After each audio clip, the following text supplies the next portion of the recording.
Good day everyone, this is Ms. Rashi at meron na naman tayong bagong tutorial ngayon on different PowerPoint hacks. If you want to learn more, keep on watching.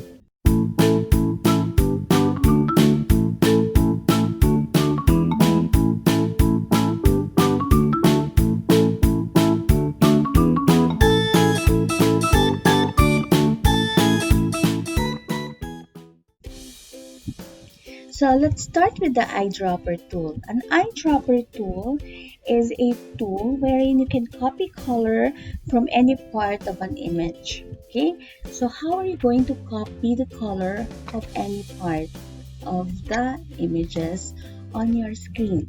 So let's start by highlighting the text. You may change the color of the text by highlighting it or simply click the outline text box. Okay, or the outline in the text box. Okay, so you just go to font color and then change the color you want, okay, to use. Now, what if, okay, the color that you want to use is in the picture or it's on the picture, okay, like this one on screen, okay? So, ang hirap maghanap, diba? Kung hanapin natin siya dito sa more colors, ang hirap i-tracean ba dyan yung pareho ng kulay na yan. Okay, so yun yung magiging problem. So this is the magic of the eyedropper tool. Simply click the box or highlight the text, pwede yun. Go to font color, click eyedropper tool, and then select the color that you want to copy. So for example, I want to copy the color of this paso. Okay, so just click and automatic it will apply on your text. If you want to copy the color of the lips, eyedropper, and then, for example, I want to copy this brown. Okay, so I will just put my eyedropper there and simply copy the color brown. Okay, so that's how you change the color of your text according to the images that you want to use. Okay, or if you want to copy any color from your window. Okay, so the same also if you want to copy, for example, the color of photos outside the PowerPoint. Okay, you can also do that. How? Okay, so I'll minimize the PowerPoint. Okay, this one.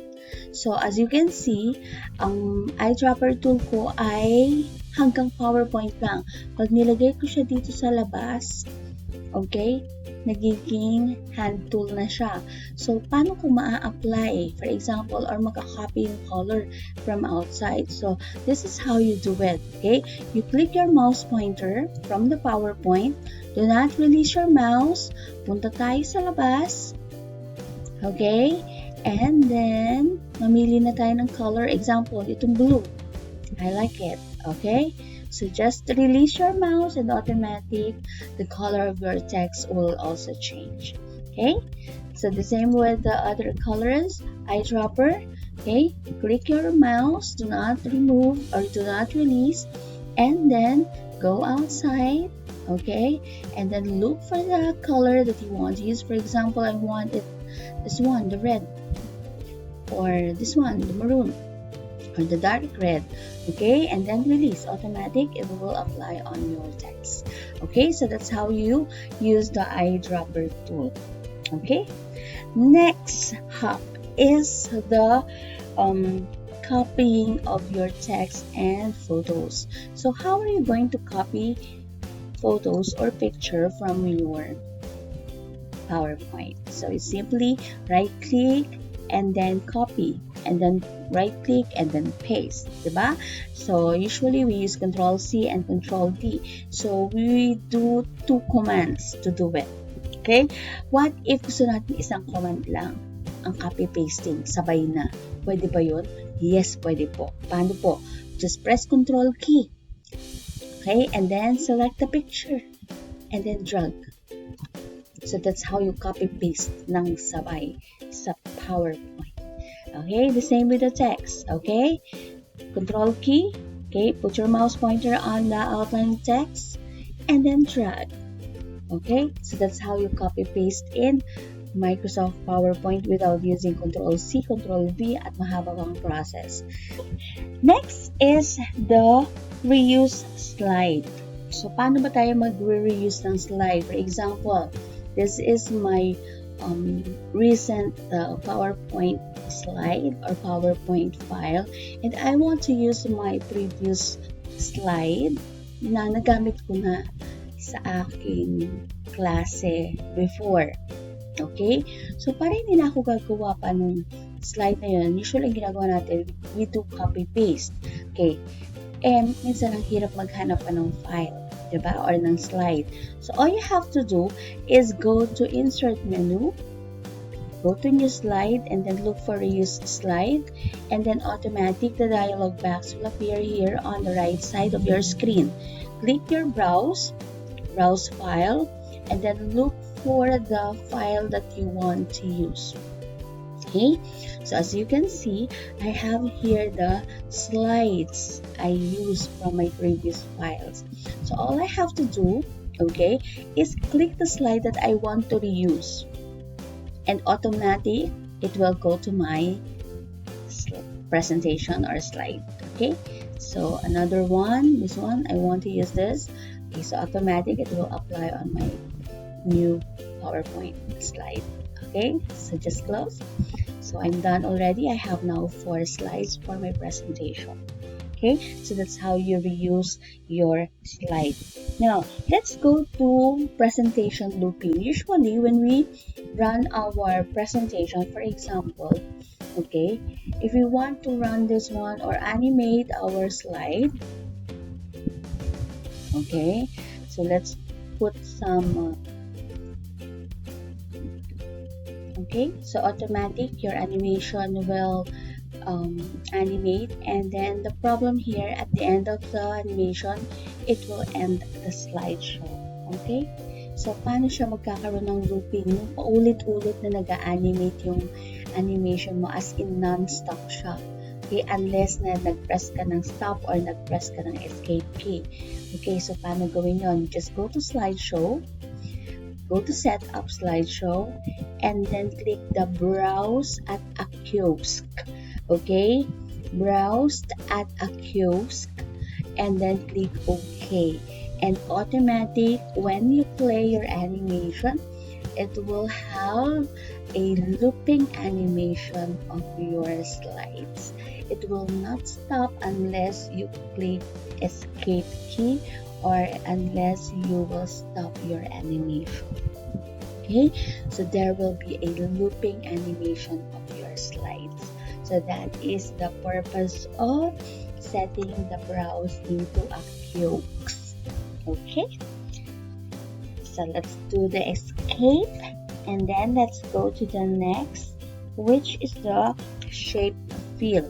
Okay, what is a shape fill? I will add a new one, a new slides here.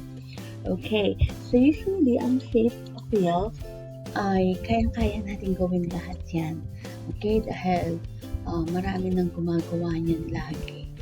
Okay, so if we want to put a photo inside, okay, all we have to do is go to shape fill, and then add picture fill. Okay, work offline natin para makahanap tayo ng pictures. So for example, I will be selecting this picture. Ayan. So if you look at it, wala sa center yung aking picture. Paano ko siya aayusin if I cannot drag the picture at the center? Kaya yung iba kina-crop na lang, diba? Okay, so para you can arrange your picture and put the flower or your flowers at the center of your circle or shape, all you have to do is go to format, okay, and then look for the crop tool, automatic, okay, parang naka-crop symbol siya. Okay, you may now, yan, may selection siya sa taas, pwede niyo siyang i-resize and pwede niyo siyang i-arrange according to your taste. Okay, kung paano mo siya i-arrange doon sa shape. Okay, kung paano siya mag-appear sa shape. Okay, so nasa center siya, na-arrange mo siya, and then voila. So that's how you use and that's how you edit out your photo on your sheet. Okay, last but not the least is usually when we give a copy of our PowerPoint presentation to our friend, to our students, the problem is the fonts that we use, right? So usually when we use this font, okay, for example, I will be using this font on my presentation. Ayan. Palitan natin. Maestra Shi. There. Okay. The problem is when if I'm going to send, okay, this PowerPoint presentation to my students and to my other colleagues. Okay? So, wala silang font na ganito. So, kailangan pa ba nilang mag-download ng font na ganito para lang makita nila yung presentation kung maganda? No need na po. Okay? Paano po gagawin natin? Para hindi na sila mag-download pa ng font na to. Para when they open your PowerPoint, okay, yung font na ginamit mo ay nandyan pa din. Pwede ba yun? Yes, pwede po. Paano po? Okay, just go to File, go to Options, and then look for Save. When you save, make sure that your embedded fonts in the file are or has checked. Okay, preserve fidelity when sharing this presentation. Make sure that embed fonts in the file. Okay, you embed only the characters used in the presentation or embed all characters best for editing by other people. Okay, so yun. Dapat po natin siyang i-click. Okay, so for example, we just want the presentation, yung mga characters natin na makita ng ating mga estudyante or co-teachers, okay, you click embed only the characters used in the presentation. But if you want to embed all characters para ma-edit din nila at hindi na nila kailangan pang mag-download ng font, you click the second option, embed all characters best for editing by other people.